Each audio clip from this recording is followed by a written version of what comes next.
to my YouTube subscribers, new subscribers, my Twitter followers, and YouTube viewers. It's 100 and on my computer it's showing 98 degrees outside here in West Texas, and my temperature station. I have my little outside probe on my chicken coop outside. It's saying it's 111 on the shady side of my coop. So pretty warm out there. So I'm waiting for the sun to go down a little bit. I need to get out there and cut my yard. But let's talk about RV and RV safety, or pretty much if you're thinking about buying you a van. I'll tell you the pros and cons. This is the pros and cons of being full-time RVing. If you're gonna try to do it the cheap way by sleeping, if you buy a converted van to live in, that kind of sucks. If you have a motor home, they're very nice, but they're low to the ground and they're not real good on dirt roads, and they kind of suck because you have to have a tow vehicle, or maybe you have a partner with you that can drive a car ahead of you or behind you, follow you till you finally get to a spot, and maybe have CBs or some little walkie-talkies to communicate, or a cell phone to say, hey, I need to pull over to take a break here, or this looks like a good place to stay. So I am more of a travel trailer person. I'd rather have a travel trailer than a converted van or a campers. They're nice for younger people, not too nice for more than two people. Not good for families. If you got some kids and dogs and cats and a wife and some kids and live in a camper, thought would suck for you. I am more of a RV park person. If I don't like staying on the side of the road somewhere, especially with a travel trailer. You could get away with that more with a camper or a van or a motor home. You can still get away with it with a travel trailer too. But there's a lot of different reasons if you're going to stay at an RV park. Campers, van conversions, they usually won't let you stay at an RV park. And there's probably a good reason. I don't really know what the reason is. It's just what I've run into when you stay at an RV park. They usually have signs saying no campers, no vans, but they'll let the RV or big old motor homes come in. And I'll tell you the drawback about having a big RV at a RV park, a big motor home at an RV park, is like this channel here caught them breaking in. When you're at an RV park, you're hooked up to the sewer, you got your power hooked up.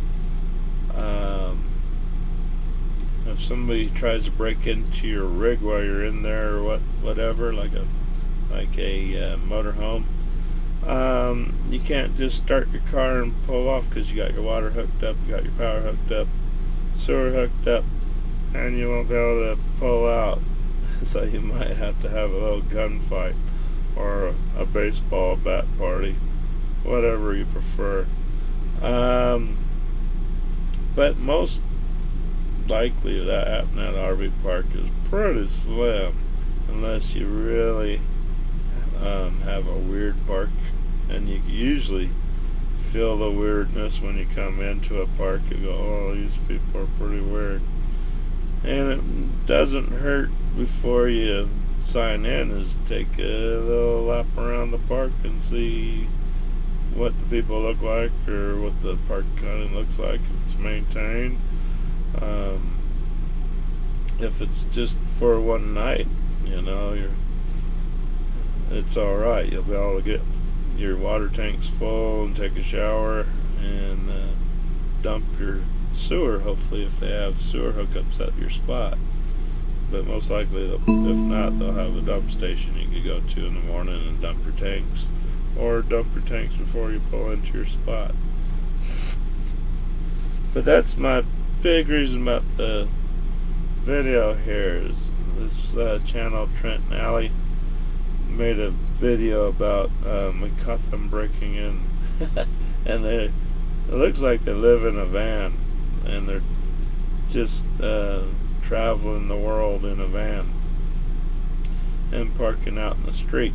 If you're not, if you're parking on the street, at least you don't have to worry about sewer hookups, power, and water supply hooked up to your vehicle. So at that point, you can turn your car, your van on, and head down the road, get out of the way from that weirdo. So that's why I prefer a travel trailer compared to a motorhome or a van. I wouldn't be able to pull out of my travel trailer, but it's unhooked anyway. But if you're in an RV park, you really don't run into that. If you're a single woman, that could be a different issue, especially if you're a good-looking girl. You might have some crazy RVer at the park knocking on your door thinking you might get a booty call. But no, you just never know. That's the woes of being a single woman. But you don't run into single women in RV parks, not that often. Most of them have husbands or boyfriends, and all in all, RV parks I think is the way to go, the safe way to go anyway. When you're on the road, anything's possible. That's where your adventure begins. But when you choose an RV park, you might be Googling RV parks in the area that you're at. Feel free to read the reviews of the park. Some people are assholes, don't give a good review, and they were probably assholes anyway. So you never know. The RV park that I'm staying at in West Texas here by Lake Nasworthy, it's not a big party RV park.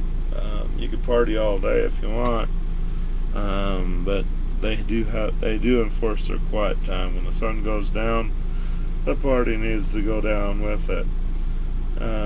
You can still party inside your rig to a degree as long as your rig walls aren't blasting with wild music and you're not bouncing up and down but keeping everybody awake next door. Like I said, not all RV parks are the same. You might find an RV park like this one is more tailored to full-time RVers that they prefer to stay in their travel trailer than try to find a house or rent a house or get an apartment. Due to this RV park's in a nice location, it's quiet. We don't have a bunch of rowdies. We might get some rowdies on weekends from the weekend warriors that have travel trailers that want to get out of the house and come out and play around the lake and stuff. But that's usually would be on a Friday, Saturday deal, and then Sunday they're getting over their hangover and getting ready to pack their stuff and head back into town. So deal with it 2 days out of the week. It's not that bad. But like I said, not all RV parks are alike. Some RV parks have their parks situated with the power I'm lucky at my RV park here at the lake. Every space has a 50 amp outlet and a 30 amp outlet. The neat thing about that is if something happened to your 30 amp outlet, you could plug it into the 50 amp outlet with a whip. You'd have to buy you a power whip that would be from a 30 amp plug to a 50 amp plug. You get those at Walmart in the camping area or RV section. They're not that expensive, probably 19-20 bucks, but it's something worth to have just in case if you're cruising around as you're going around different RV parks or traveling. It's always good to have a reducer plug. You could actually get a power whip that will be from a 50 amp plug reduced to a 30 amp plug, because some RV parks might be limited on a 50 amp plug power station. Some RV parks have, like, for the fifth wheels and the big motorhomes, might be segregating in certain spots, saying, okay, this is our 50 amp service only area of the park.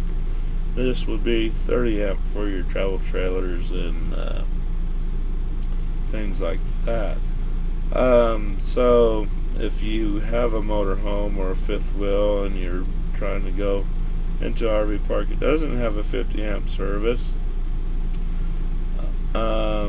If you had that little power whip that you'd have to buy from a 50 amp plug to a 30 amp, you could still use that 30 amp. The only difference is you wouldn't be able to run two ACs. Usually the bigger rigs, the 50 amp rigs, like the fifth wheels and your motor homes, need 50 amps because they have two AC units. So if you run into an RV park that only has 30 amp service, most of them will like have a 30 amp and a 120 outlet that you use an extension cord for other things if you needed to. You'll run into that more often. Maybe your spot, the camping spot is full and they only have 50 amp available and you need a 30 amp. Like I said, with that little power whip extension thing that you plug into your main rig's extension cord for power, it'd be reduced. It'd be a 30 amp female plug for that plug, and it'll be sized for a 50 amp plug-in male end to the power supply. So those are two things you should buy. The very worst too is they also have 30 amp extension whips to a 120 outlet. If you go with 120, it's not going to hurt your rig if you have a 30 amp service and you wanted to go 120 because that was the only thing available. You could still use that. That would run your TVs. It wouldn't run your AC though, so you'd be pretty hot, especially if it's summertime. In West Texas, we get pretty hot here, so wouldn't recommend it. But if you're at an RV park most of the time, you'll be able to find the power source that you need, either a 30 amp or a 50 amp, depending what your rig needs. And RV parks, in the most part, are pretty safe. You do have to watch bicycles. Bicycles are real easy to run up to, grab, throw in the back of a truck, and the person's out of the RV park before you know it. You might want to ask the RV park when you check in, do they have 24-hour security, or what kind of security do they have? This RV park has some security cameras that they have on people entering, leaving the RV park, and looking at their rent drop-off box or overnight drop-off box. So at least they could say, well, we had a suspicious car leave our park at this time of night or this time of day. Maybe that was the guy that took your bike. But I'm happy with the RV park here. It's not the best RV park I've ever stayed at.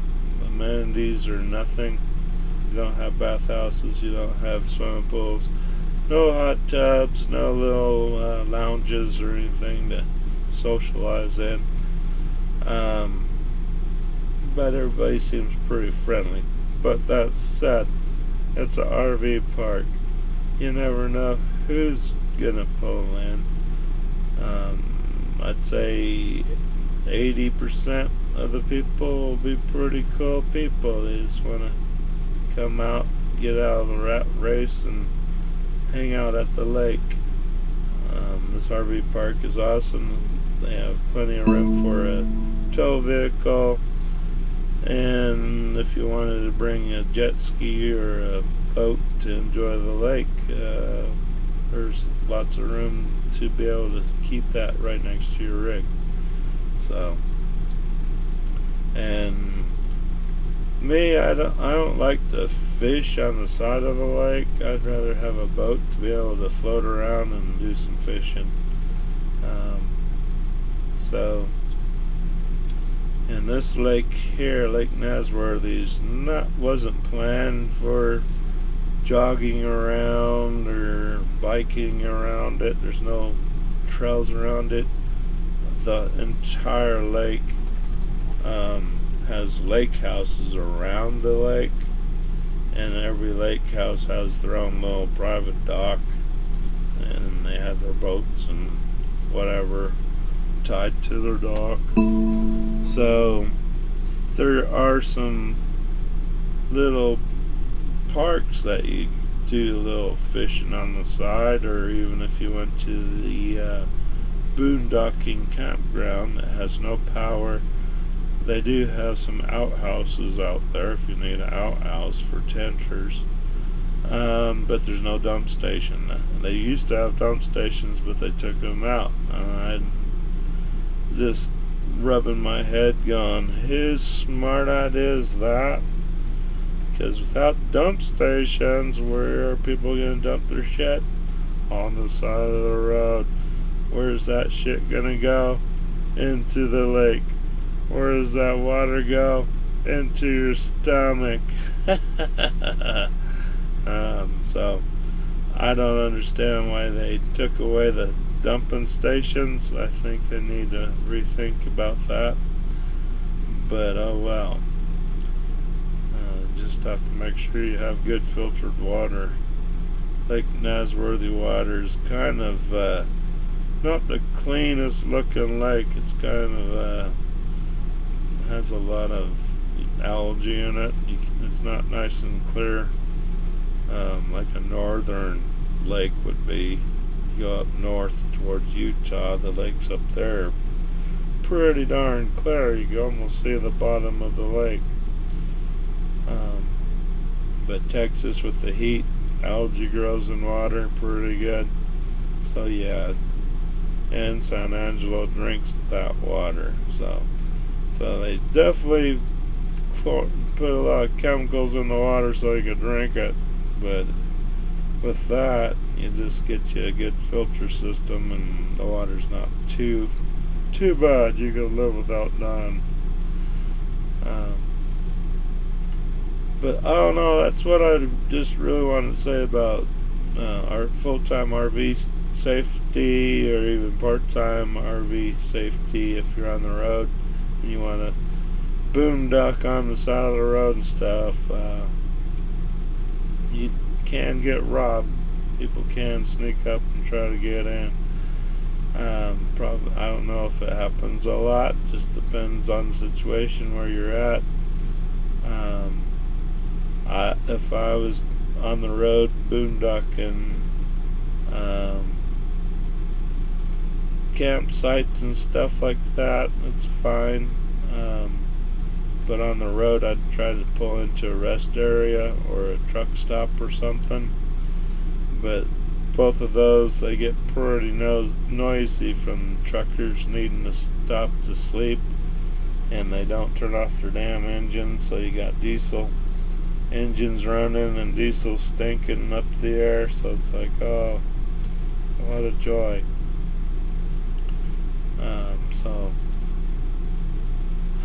if you could have a nice little park to stay at, not a city park. City parks, the cops will pull you out of there. They'll say, "Oh, I'm sorry, you can't overnight here unless you have a."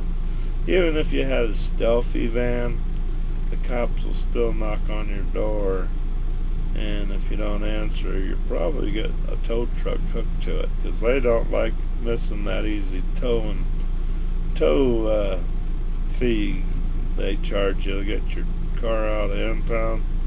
So it's not all bread and honey thinking I'll just sell my house and live in a van or a Class C motorhome and live free.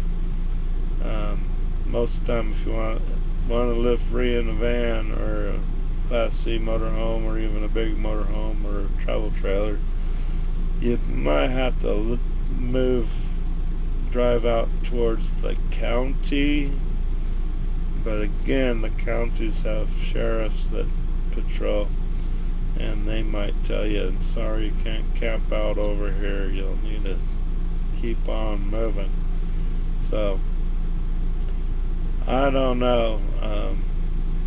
I think the best thing, if you're hurt from the COVID, losing your job and stuff, and you're almost at the point you might lose your house and lose all your cars and shit or whatever, and you think you just sell all that shit to buy you a van to live in or a RV to live in, it's gonna be tough. You might want to just reconsider that. I'm all for you getting you a travel trailer, because they are awesome. Even a conversion van, they are fun, but not for full-time RVing. Even travel trailers, they're not made to live in full-time. But if you're in a situation where you gotta live in one, it's a lot better than sleeping on the road or underneath the overpass or digging you a foxhole somewhere. But yeah, tough situation. I've been through I seen that when I moved to Vegas about 10 years ago, when the economy crashed and the housing market crashed. People were losing all their shit, and they had houses on auction for sale on TV. It would have been a good time to snap up some really nice houses in Vegas at that time, if you have the money. But just like now, I don't think a lot of people have the money to be snapping up shit like that. But other than that, so just saying, if you already own a house, that's awesome. And you're hurting for money.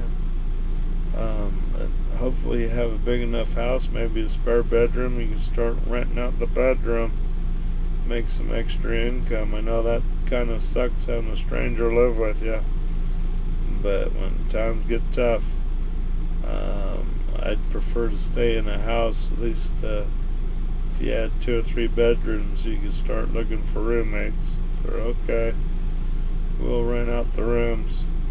At least they'll pay for my mortgage, and when everybody finally gets on their feet again, we could boot out the renters and carry on. So, but if you are in a situation where you're going to lose all your shit, an RV park would be a good place to be. Yes, you're going to spend money to stay at an RV park. You could look around at different RV parks. Some RV parks have major price changes. If you see an RV park it's labeled as a resort, you're going to spend a lot of money for fucking nothing. Not all of them, but I'd say 90% that label their parks as a resort, they are there to take your money and giggle to the bank. I'm not saying all resort RV parks are like that. There are some really nice RV park resorts that are resorts. They have amenities, they have bathhouses, 24-hour security. They have probably a lounge for you to go have a cocktail and meet fellow RVers in. That's AC.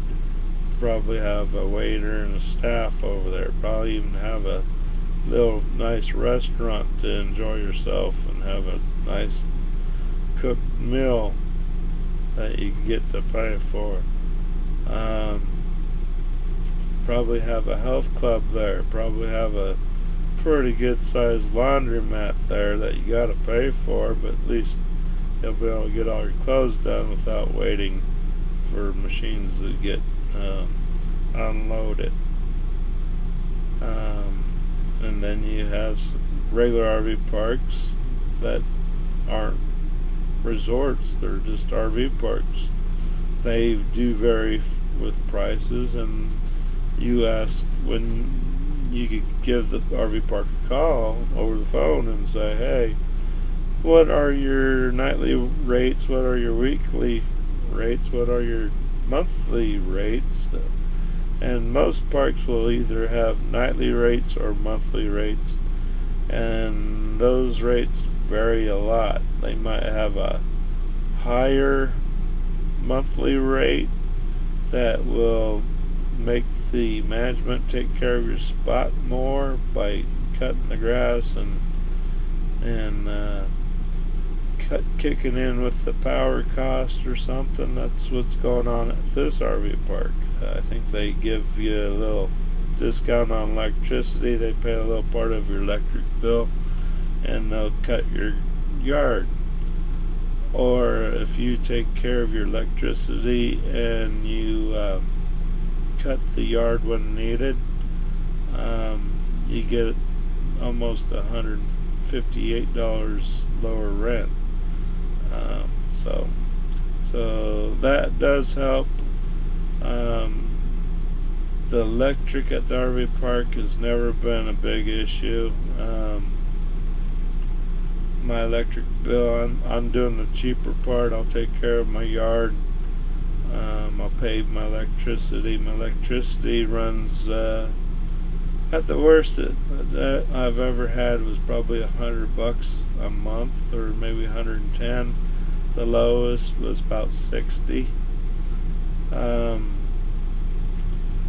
You do have to be aware of some RV parks' electrical, though.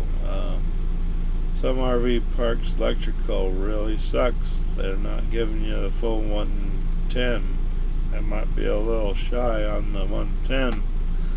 So, and the best thing to do with that is get yourself a multimeter and go to your power source and put your meter to the outlet and say, yep, I got 30 amps, yep, I got 110, so we're good here. And that's very important, because if you run your microwaves, your TVs, your computers with lower voltage than they require to run, it stresses out your equipment. You'll need to buy a new computer sooner, new TV, new microwave, because you just didn't have the power, and you probably hurt something in the unit. So yeah, you definitely want to check your power before you move in, or at least spend the night there. Check the power. Power seems to be okay. and I do recommend you stay at night just to get the feel of the park. Like I said, some parks are party parks. People are just fucking out drinking, just raising hell. And other parks are pretty quiet. But in general, most RV parks will let you party like that until the sun goes down. After the sun goes down, that's called quiet time. You need to stop partying and relax and get back in your rig and watch TV or play on the computer, or you carry on drinking inside your rig and not disturbing people next to you. Alrighty then, well, that's my video for today. I'll probably do one later when the sun goes down a little bit and it cools off here. Alright, well, thanks for watching, and like I said, if you're thinking about full-time RVing, it's not for everybody. Part-time RVing is more for everybody. I think most will enjoy part-time RVing, getting away on for a road trip. The neat thing, there are RV rental places where you go rent you an RV for a week or a day or two. Take it out to wherever you want to go and go out and test it out. Say, yeah, that's pretty nice. But if you're into having a lot of stuff, if you're into drying your hair and doing a lot of makeup, you'll have challenges in RV. The lighting's not that good. You could always buy some extra light fixtures, I guess, or 110 light fixtures that you could plug in at the sink. But most ladies probably like to sit down and do their makeup, not stand at a mirror trying to get their hair done and makeup done and trying to look gorgeous. So you'll run into breaker issues. Hair dryers will pop a breaker. Most breakers are like 20 amps. If you're running your AC and you're running a hair dryer, you're gonna pop a breaker. Unless you have a fifth wheel that has 50 amps, you'll have to run one AC and maybe a hair dryer without popping breaker. But if you have both ACs on and a hair dryer, you're gonna pop a breaker. Got too many amps. You're only dealt with whatever. Like with the travel trailer, you only dealt with 30 amps. That's all you're gonna get. Nothing bigger, nothing more. Maybe you might be able to get away with. I would even recommend it to get that little 50 amp power whip as the 50 amp male plug to reduce it to a 30 amp plug, and then plug that into the 50 amp side. I wouldn't recommend it. I'd rather stick to what you got unless it's an emergency. You're able to do that in an emergency situation.